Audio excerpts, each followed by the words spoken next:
Tlangwal HK ro lua hi pu HK Japar let le PPC wanar shoi let tengkara kumsang khat zakua somriat pakua zoni somni pani khan wareng te alo pianga an unaw hi pathum ni in ama hi upaber ani a mipa pani le meichia pakhat ani Tlangwal HK ro lua hi November ni li thole ni chun chama dar som le achan ve vel khan in sui sel de ule kawangin dam waireng te dam doin nama pan pui ani a waireng te dam doina te the to kan lo chu nu in mun pui lama refer ani a ti chuan silchar lama rang taka chuk thlak pui ani a kong laka te har sat na neu neu an to ka silchar an thlen chuan a chaw to hle maya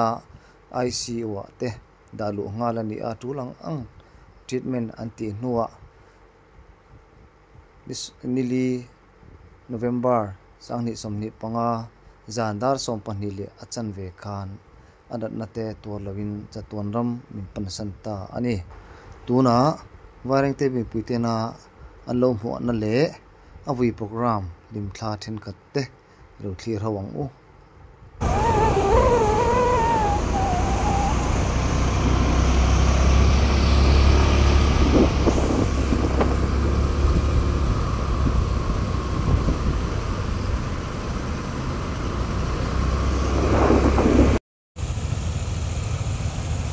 tuna hian luangin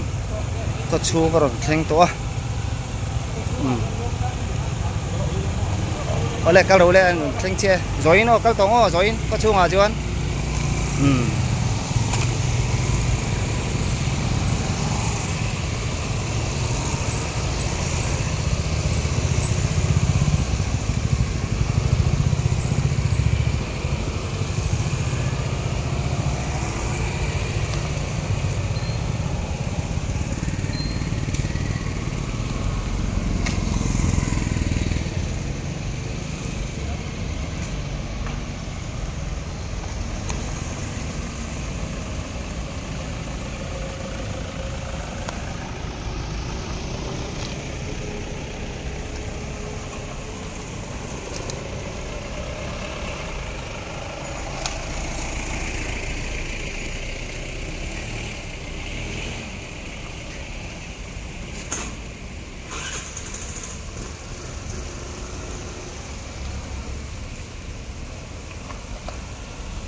chụp nó chụp này rồi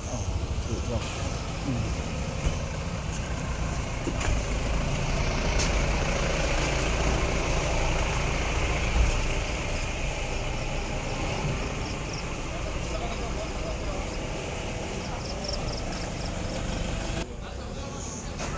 tuna hian jingdar thum le lesom thum pali ani a Tlangwal HK ro lua ron chuan ani na thum de chi ani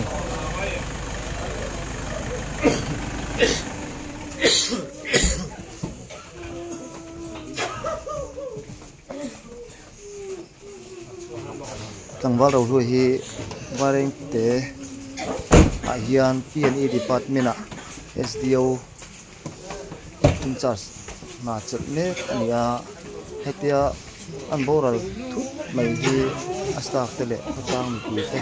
min bar khai tak setani Tlangwal HK ro lua hi tuna hian wareng te zone football association a hian senior vice president ani me ni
mang in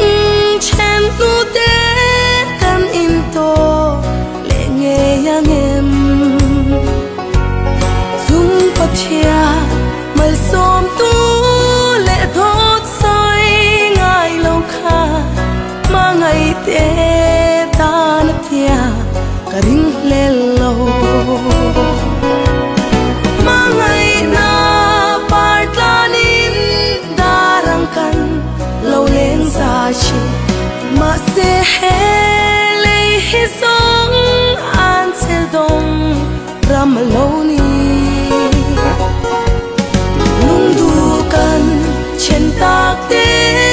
le na kan le na tu sing mun pia pia ra ra ka ngai chi ne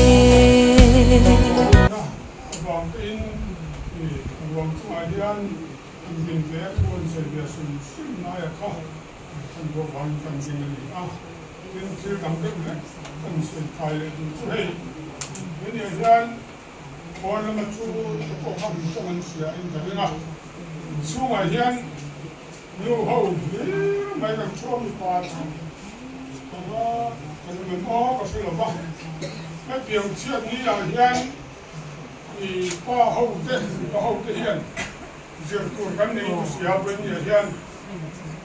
xuống là mà hiện thì tất nhiên về sau nô học tên các trong lòng họ sẽ là nô hiếm mày giải làm suy hậu này nó cái hình phần bồi đầu tiên cho nên giải hiện quy mô khắp mày thu sự minh để chuyện nghĩa thì lúc xuống xuống quạt đấy miền tù linh căn đầu mấy thì tù linh ông mà rồi chúng ta đang sẽ có số lắm còn số đầu lúc lại hồi với chúng ta cái này hiện thì hậu tết trở lại làm chức quan nhiều chứ thì diệt tù cái này của xã thì con là tù mút tù chuyên tờ cũng được tay là cái này là Phật lá cái sắc thì con giải hiện để thiếu xuống xuống quạt đấy cái nghề mà đi ăn tua quý này đem Phật làm không thể gian thì nó cầu chú của tên vì rồi là ngày tua này hay lại muốn làm mấy lần thiếm được không còn có sự thiếm được không đem muốn làm hiện là sự chiếm mấy là thiếm thủ cho con nên sự chiếm mấy là bên nó mà hiện ăn được một để mấy là cho vòng chuan kia nó tăng cần kho mà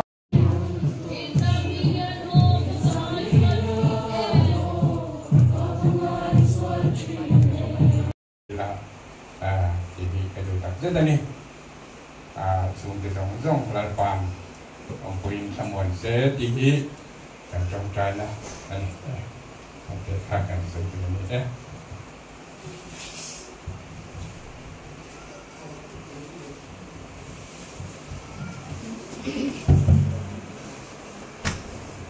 le vai năng thế ông làm sao ví dụ nó cho in kan thọc quý thế thì bố đó anh ông hiền in rau na cái gì bạch na thì với nhà cần pu rau lúa rau na cái này đó nó thì thọc lại thế tiếng là rau na cái này hiền chế xin hiền cái gì rau xí na thì ở trong từ kalau sẽ là lu làm nữa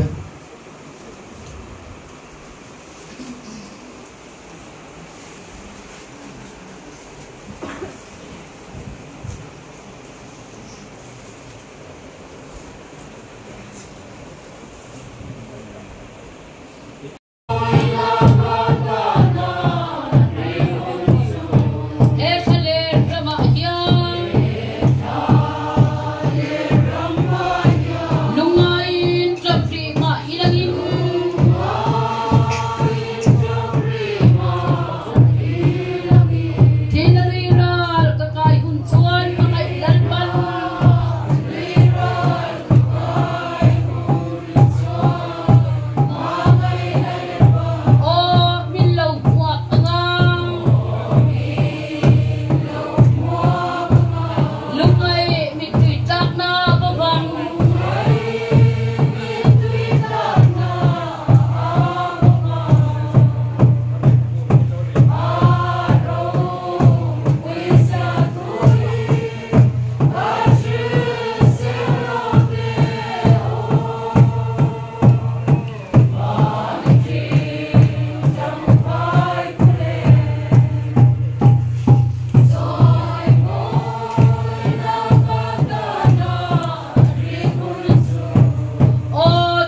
Going further in this program,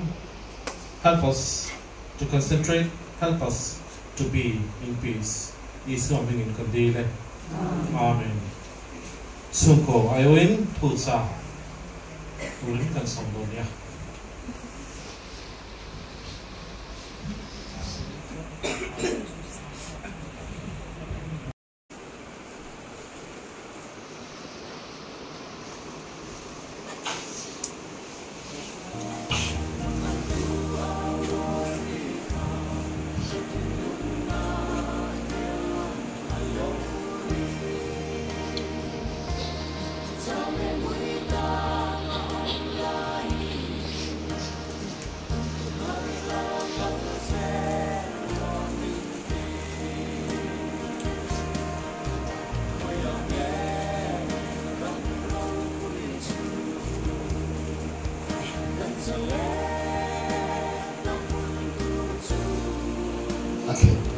Bộ cái ring máy được vào này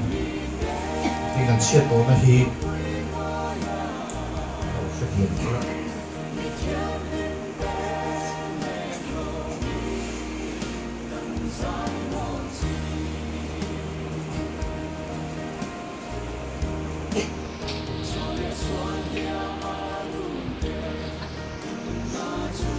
không tất cả này của cho nên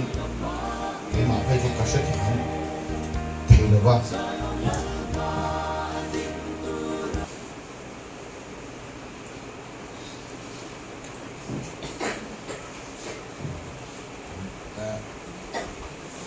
hianin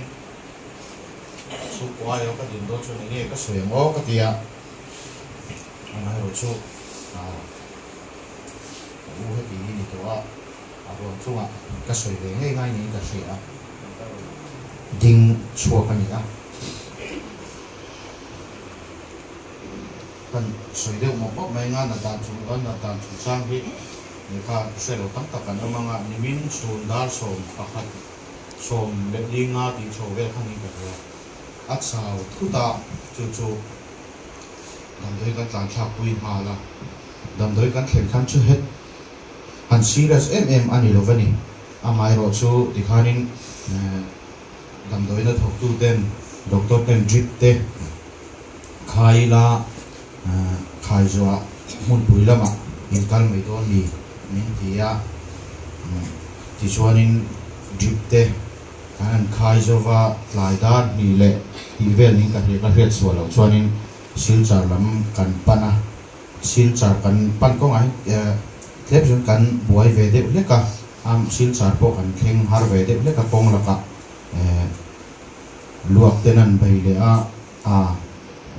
thi nan ron luak le a goi thu mot mai kan tlan lok thei lova tiang te kha ni ti khan kan kheng chowa casualty kan lu ta casualty kan lu kanan nor lu ta kan nor lu ti kha chuanin ala viet thai hetiang ru hi kan ni ka ring che big lo wa ke po china ka soin khan min thong le mai a huna om ka ni ya ti khanin doctor ten min non ko lu ta adam do dar som pati kan da lu no dar som zan dar som pati rik mani ka hiya min ko lu ta yu hi dam do hian na thok to lo reng reng mai a chu bang chuanin ain kol na hi kan thak le ngai do na tin a tho oxygen hian in om zian nei to lo wa atla hiam ze la chu bang chuanin khola oxygen hi ama hi kan thok ti ra ngai do na ni an tia chuanin khang khola thok ti te angai do chuanin ming sai te alo ngai le a tianga chung te na an thal na nge ya bleeding om to phei chuanin khatianga ti angai thin to wang khanin yang khanan in sign le a amai ro chu anan ti zowa anu minute so po aral lo wang ti a khanin min kau lu ta bai sai om to lo na dam doi po kan thak le to eng ma ong ziom lo wa tin khola an thok ti ro po kha a tho lei thei lo wani a pum ma khan bleeding alo om awangin a kholan vi lu kha a ka chunga an vi lu kha ti khanin a ron chuak ze la a khol na khan ti khan ya chuanin dar som pahnih le thum dar som pahnih le chan ve ti vela khanin a chat thla ti kha doctor in ka confirm mai don mi tia amai ro chu po chu kana phal chi alova anti le ram te u tin kana nin eng lova tin tun kan dam do in lua hian ya mi ring lama chuanin ani te thu wang khanin ICU lama po atianga an serious to wang khanin ke ma chi khamin kaulu zela wang khanin ka kalpui de dang khan kaulu to ri si lova inside te ngaya decision siam zela ngai wang khang khatiang khania tiang khanin min kaulu zela ICU lama po nia a doctor te po kana nin vin dewa a thok tu te po mangan lutuk luata jungjar kanin bu lek-leka amai ro chu khutlama thok tu tin hemi ni jana duty a khanin kan mi zo pui khalo om ve lo mai khang khan ti khanin thata ki kan thin rim na po min beng ta ya mol thol win kan om ni te point ka tia alo mom le mai ti khanin dar som pa ni le chan ve chan doctor khanin bai sei om to lo a confirm nan call da ina nan check le ya ti khanin doctor khan mi ko phele kan confirm to mai don mi tin dar som pa ni le chan ve a che khanin min kal san tan kha ana dan de chu ni mai ana na chuk chang a hen ya at ka chu kan vui mai theya mi han in shin man ani lova ani te thu ta wang khanin a riek ri kan tlan kho ani mai a mai ro chu ka u atianga mun pui kan an ka pui dam doi te kan an kala then rol tha te thenam kho veng te thian nai ten min ngai tua ti khanin min ron phone cholova kan san chin te ti khanin zon renga kan lom le me in mi ngai tua na chu ko ayu in lom thu kan soi ni selangin thi sen pe ka lo ngaya doctorin dar sari vela thi sen pe turin min tia sil cha lampanga kanan be kuala mizo zan lampanga chonin a boy thak tong na thuk lampang kan hak mai don mi an tia amai chu vai te lam train phai kan thian te pu mal som klong pa chu ma le tlangwal tlan kiman ti khanin thi sen pe turin vai te train man mo te win ron tlan tha chumi ron soi tu puna te le pu fam kima le pu mudika te le atni tau thian dang ten ti khanan ron kal poya khuta khaphang lutuk lovin ti khanin kanom thaya an chunga bokhan lom tho kan soi han ni selangin hai kau chung chang bi khrim khrim a hianin nia kan thwe ka an tho chu electric department a thok ve ani hi soi trong tam lo trong nem lo ani ya amai ro chu an tho na te po niang tam tak chuanin kapula po kan in soi thina an soi thina mi trong ka ma te po ka se thina poi ka ti thin le maya amai ro chu khang ka uina eng mo complain ne lo chan lo pal om rin nom lo taka kan alo siam cheu alo siam zong cheu kha ka u hongai takin in ngai dam karon di sak bokani chon ka u hi kan soi lelok na kan su ko tan chuanin inu le pa angania kan u le pa te sam ni som ni pa thuma october thamin boral sana ata tang khan eng kima kan su kwa kapa te lame mo kan u te lame mo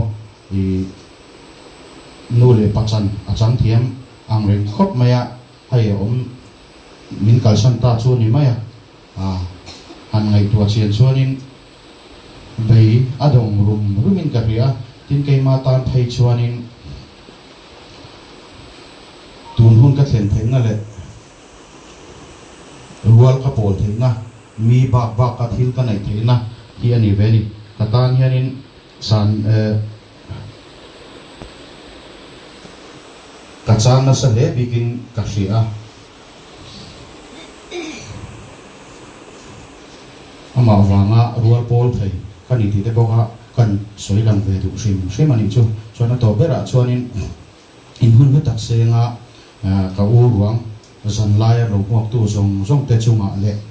vaireng te CHC thok tu zong te then rol tha te kan thian te thenong khoveng te chunga chu go ai in lok thu ka soi tak me ve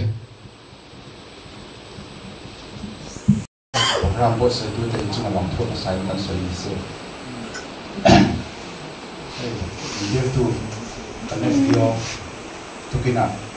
itu yang lalu dikan ve khan kalau itu mana sai sai this council plan kan bisa buat visit di dalam setiap kami saya transfer buat ini kan lo kuangnya di kan tahu ya jadi langsung juhun su kan mengarah kan su kan langsung hasil charme boleh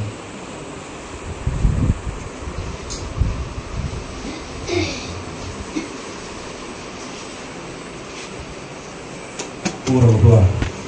sai Thai West Council thì căn này là sự chia lệ anh cũng nói cho thì đây là tôi đang tay sinh ta thì căn này sự chia thì vẫn man hết hết số quan đi rồi chung sai Thai West Council thì anh đang sử dụng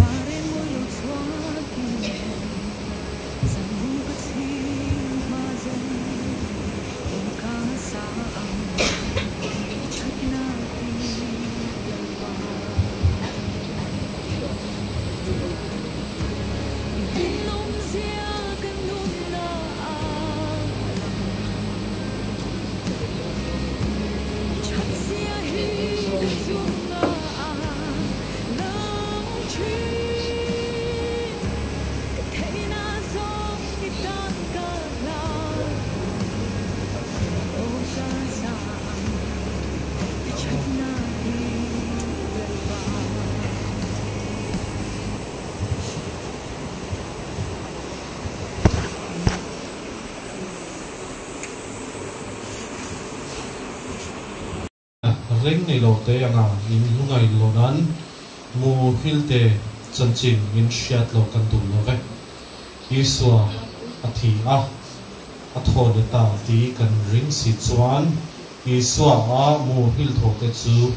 pathianin ama rualin aron shwai ve bokang pathian tu chiate kan zatan mo sambo se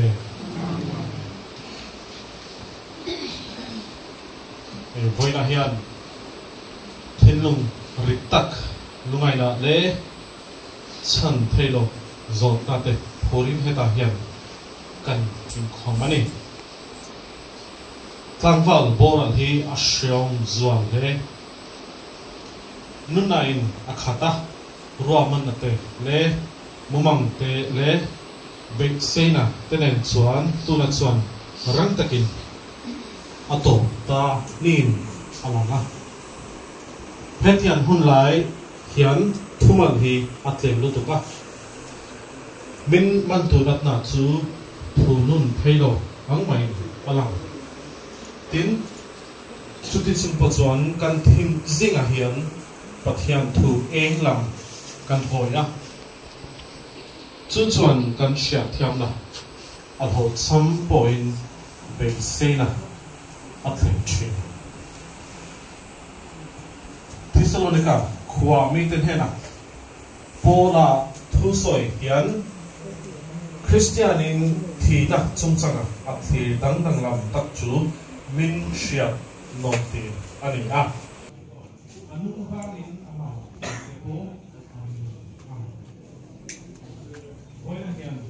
he tanglan tu hk tu a hi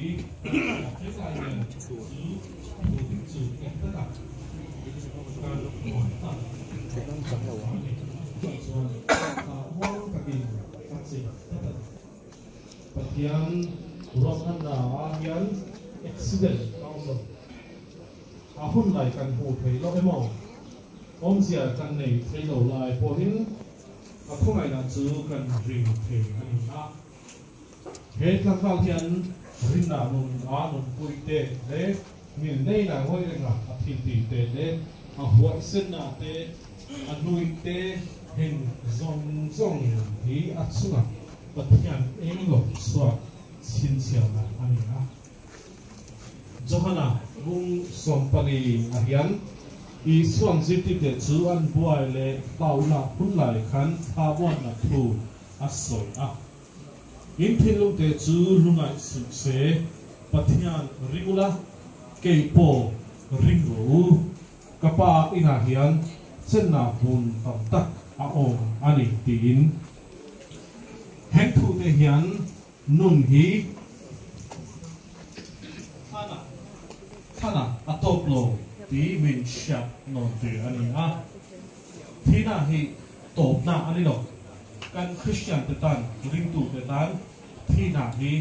atop na ani lo pathian chatuan om na ko kha ani lo Krista kan unaw pa chu tuna chon chu muna chuan atan wat sain atso ta ani ma se lungai chu adikani i suang nei ko khan achian laza thanbula achapa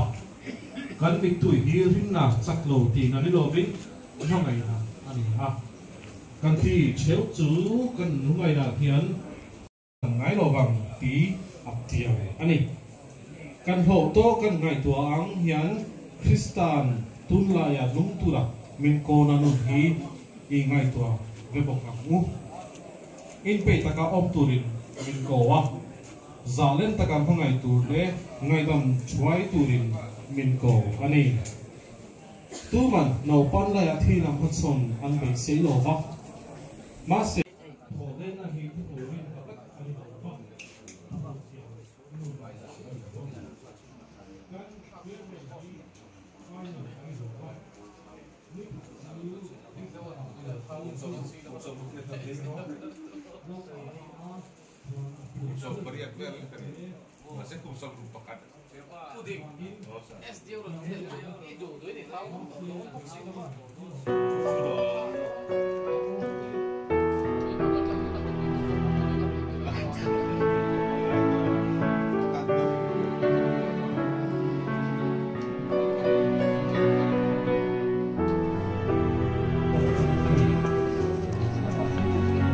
he là mà hiến người nuôi tên lỗ mà nè xin quỳ là lỗ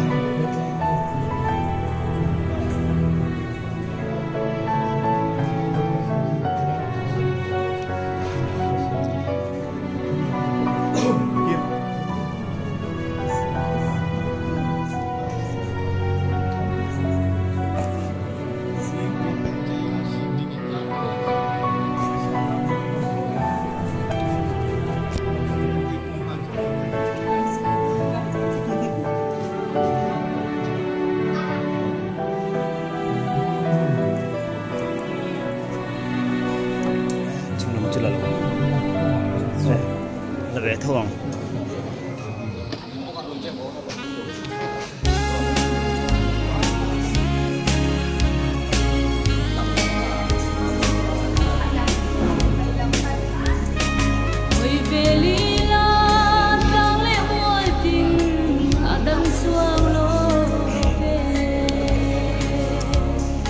hạt em chắc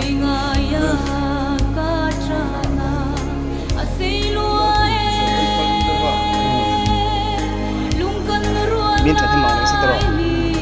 quy định về của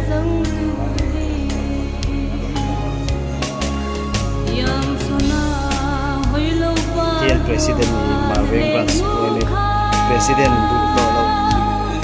hết lại hiện rồi sang này đấy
Krista kalumpui le ka in hum hinga mang an hiya ka bit na ka tha I thuk ruwa ivan in hum chungan buai na ten nan ji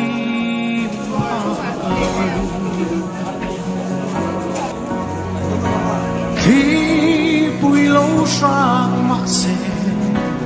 lâu anh phụ lối sẽ là cả ta đi lúc xia đi xuống tuan đi si tuan na cô kata mi so hian a chen puite nan la pui so hian a pian pui u nau te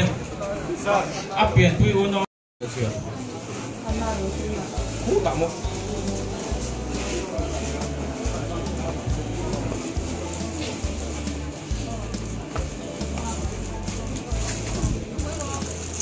vui tu pro pastor na la pui so hian a chen puite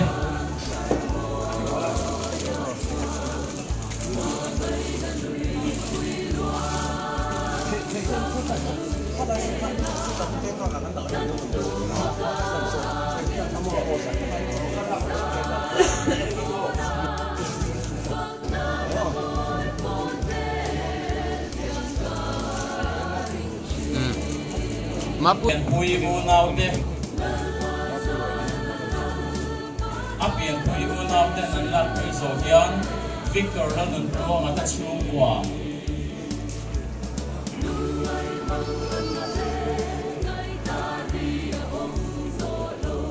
KLP tha ku le fa te song song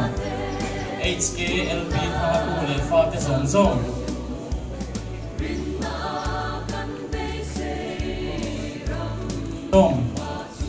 BC Road ku matu le fa te song song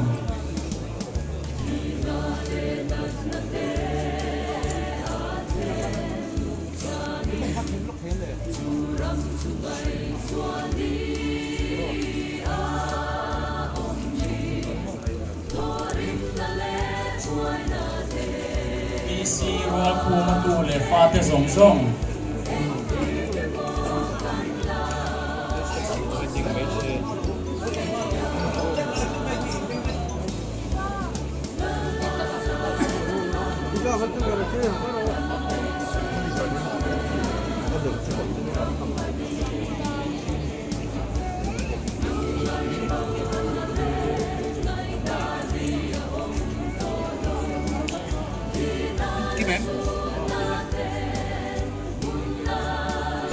Lak so hian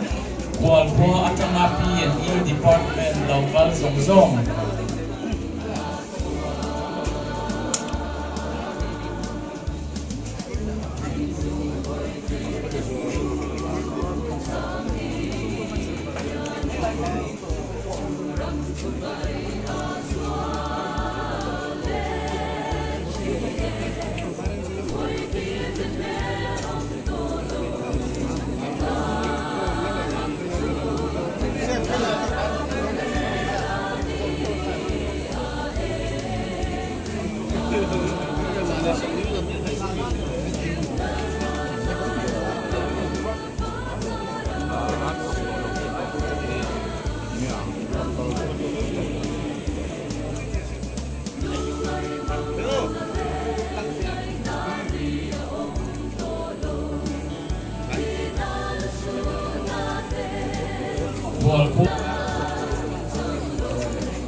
Gigantes.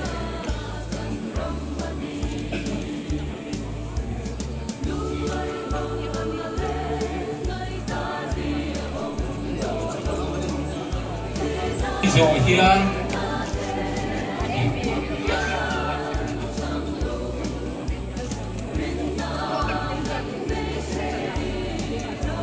Marveng meeting member Zong Zong tiet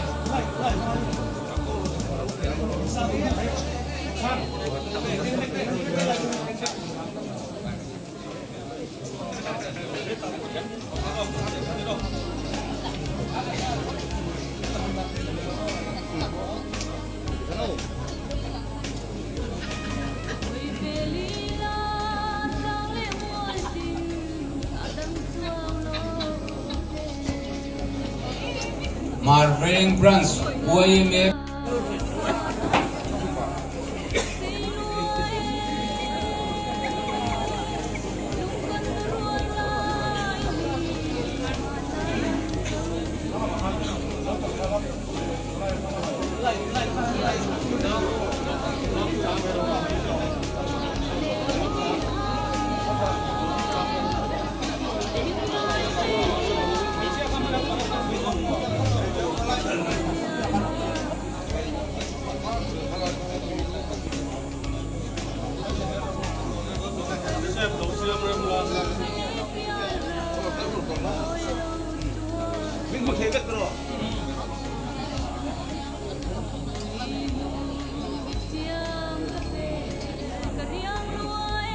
của ngân long con nhiều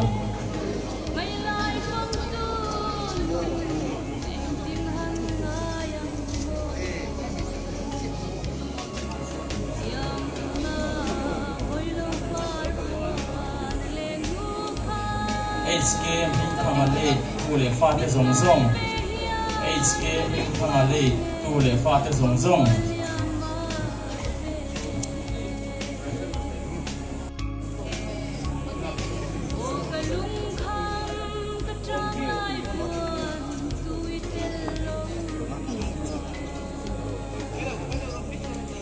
Like the young boy who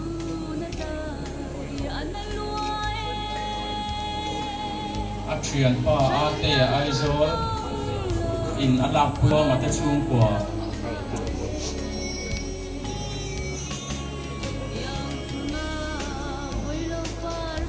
nan lak puizoa izau dingi te chung kwa izau dingi te chung kwa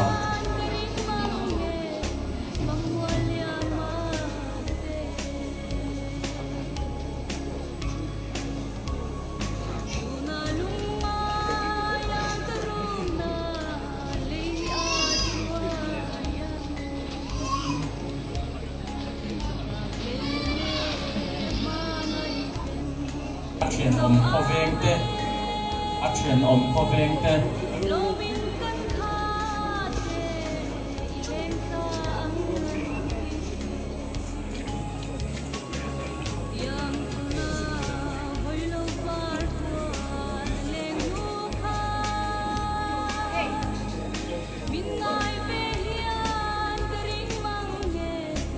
action om kovengte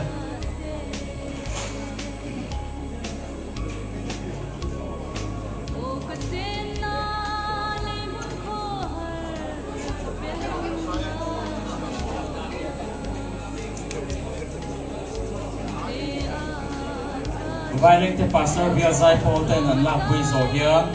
Violent Brands, KGP Committee, Violent Brands, KGP Committee.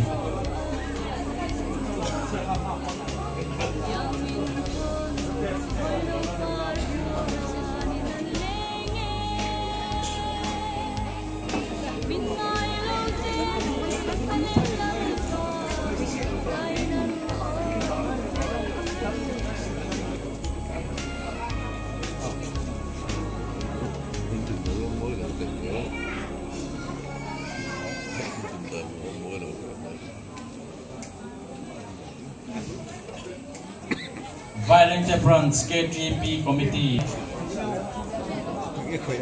Oh, có đứng cuộn floor à? Cuộn floor à? Có thể mua.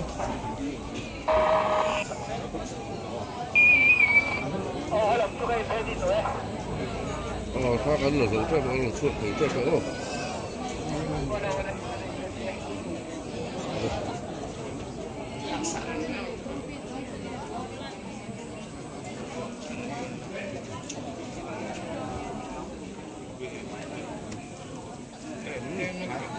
P&E Department Violent there.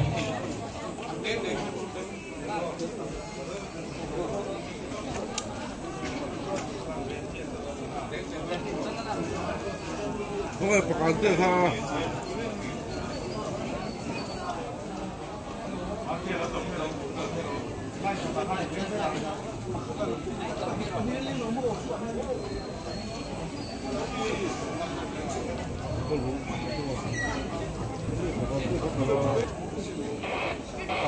in 16集4分喎。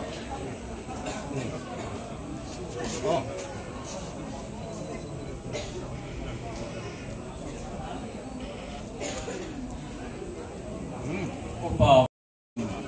Kupavano zuita chungko in la puizo hian pu HK Zapara unaw ladam tele an kopuite pu HK Zapara unaw ladam tele an kopuite in 16集。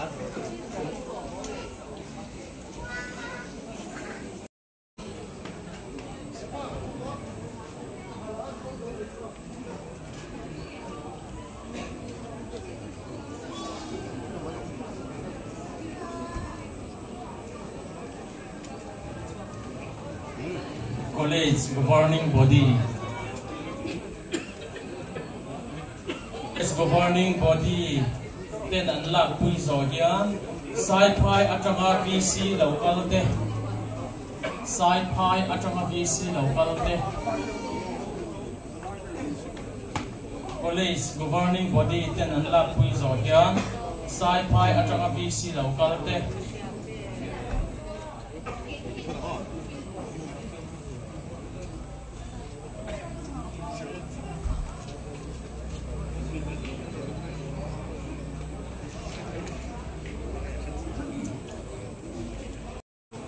Puchua ma zaren veng te chungkwa chua mà giờ đến thêm cái chuông của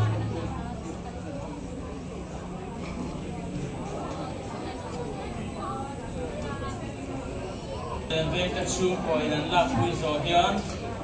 qua ở trong cái lầu cái giống giống thế qua ở trong cái lầu cái giống giống thế chua mà giờ đến về cái chuông của nên là quý rồi hiền qua ở trong cái lầu cái giống giống thế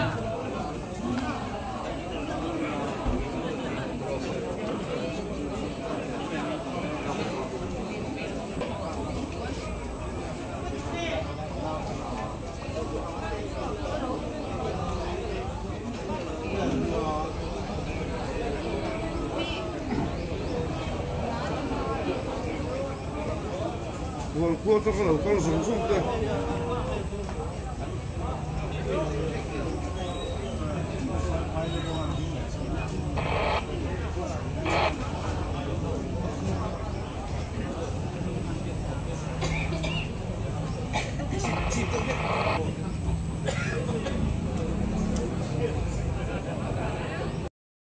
VL Decora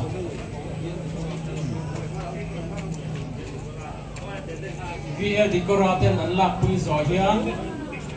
pishuai u nau te le an kop pui te pishuai u nau te le an kop pui te VL Decora in an lak pui zo hian pishuai u nau te le an kop pui te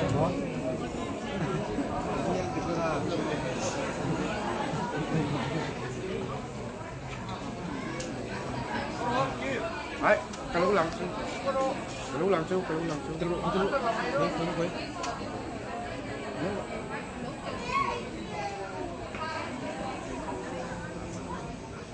Chuột nó gì?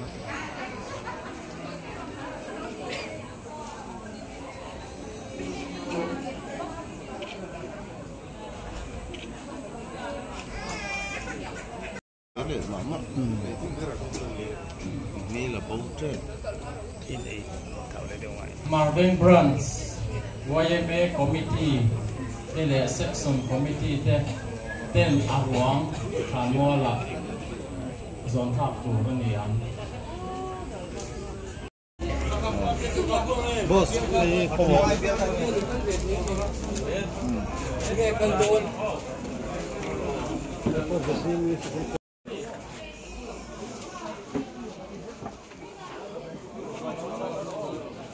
มันโมสูอริเซียอินจักรนี่สิ่งที่พันแล้วเนี่ยมองจังนี่สิ่งที่พันส่วนพยังเฮ้ยละมา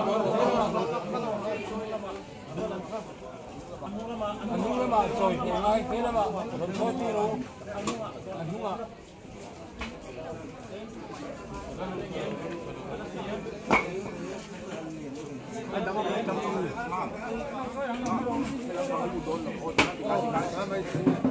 No.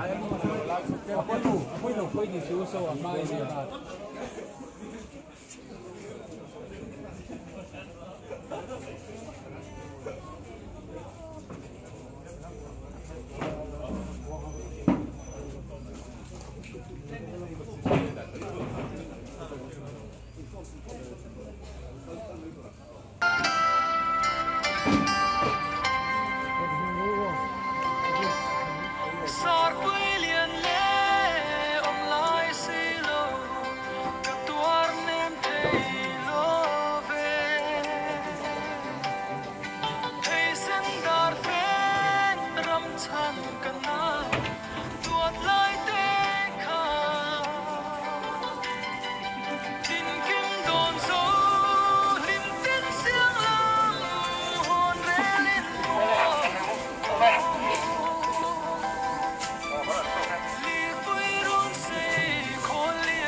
suy khăn choi puro suy khăn choi puro suy khăn khai lo bro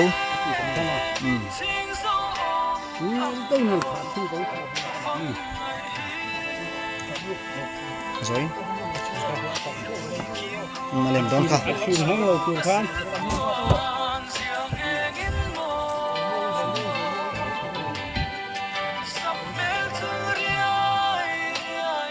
nghe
anh kim tùy thầy bắt thiện xuân hè cần u nào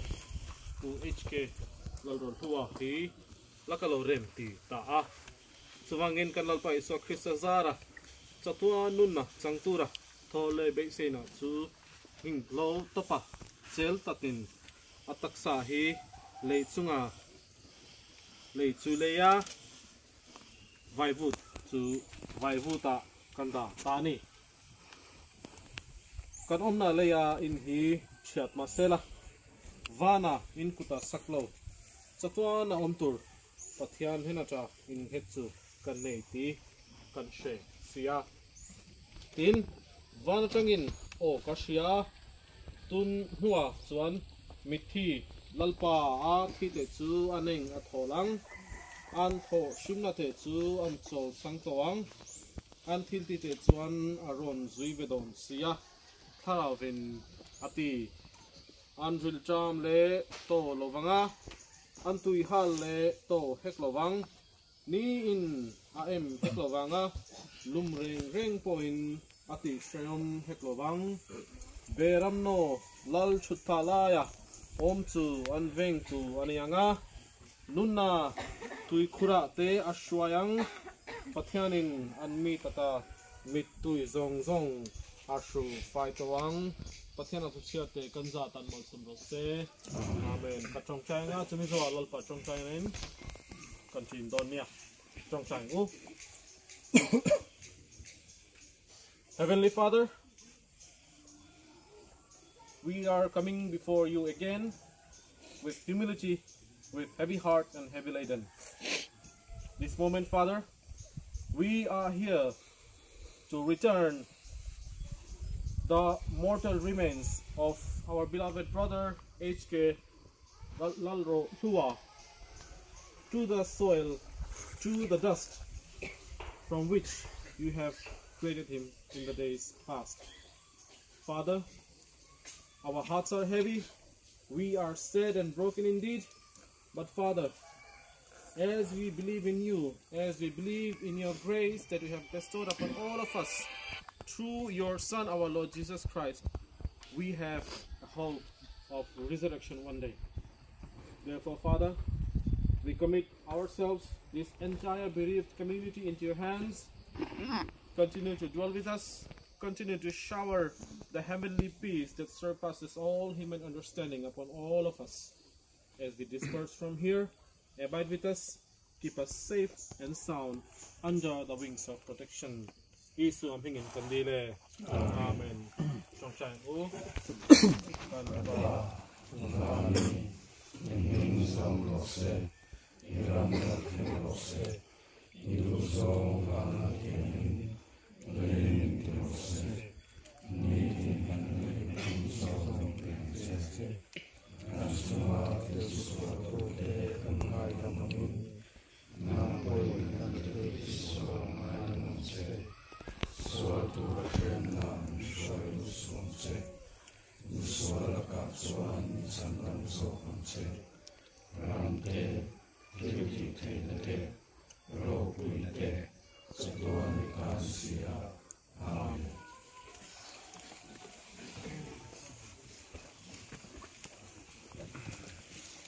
Van ko pui ka thlen huna chuan ke ma anga mitling lo ka mu ve huna chuan ka thla hi ngam don tlat te heng ka thina chunga ka mit thla lo lang chu Yesu bulan khen ve thil tha po ti ve man mi to lo khongai na wanga rin lu a khang te ka mu hun te ke ma anga ti sual ve thi lal davida te ke ma anga lo ti sual ve to abraham te ka mu ve huna chuan van ko pui a ken tlang nel takin ka lu ve hi ka ring ka ta chu chu in van khut na te hi ti zual don yen ka hian ya Kiang kiang ting lo rua, isua kiang akan lenga. Aku sual don kiang ting lo ta, kumai na vang ati sen lua. Satuan kan fak ning lo, chandam tu mangai na ro pui. Ilen na mun fam khua atang khale.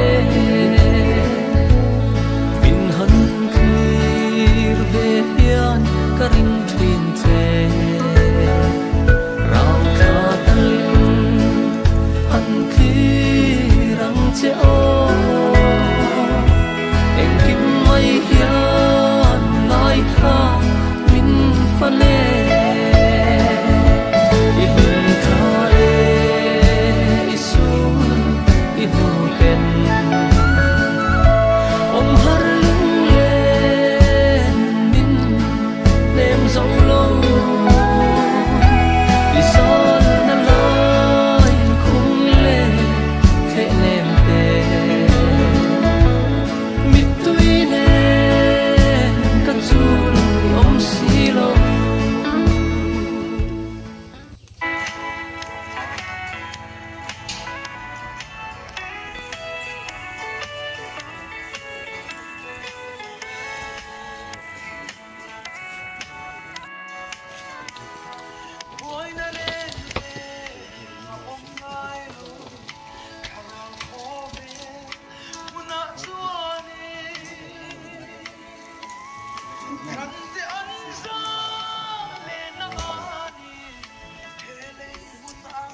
Kal zo to ka to ya kal tur chu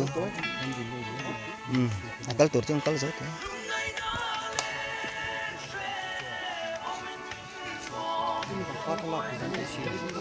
anda to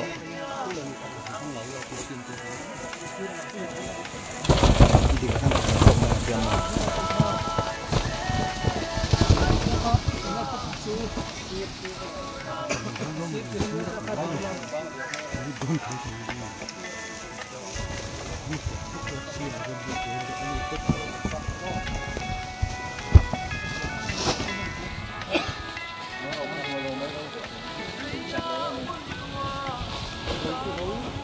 yên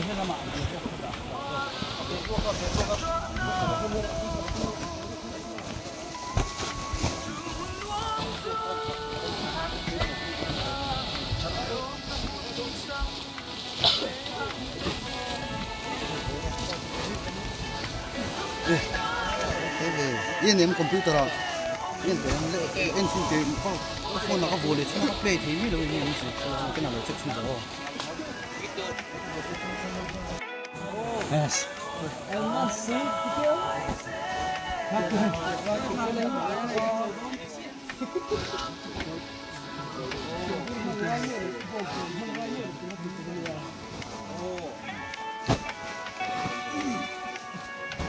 cái này đá rất cổ mồ mồ thù khác còn lâu lo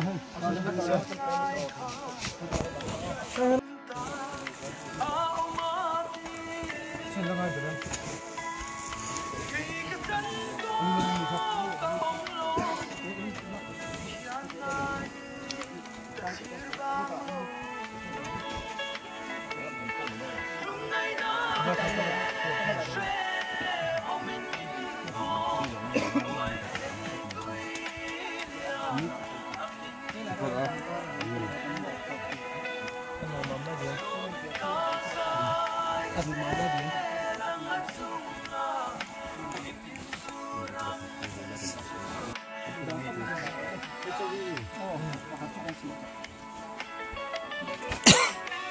thích thế này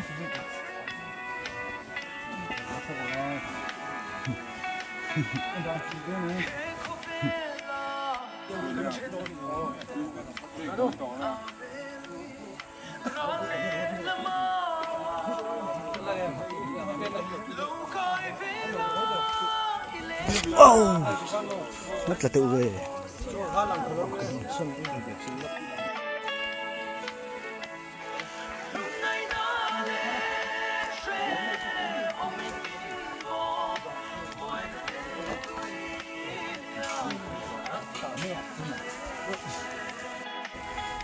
Hay dòng hí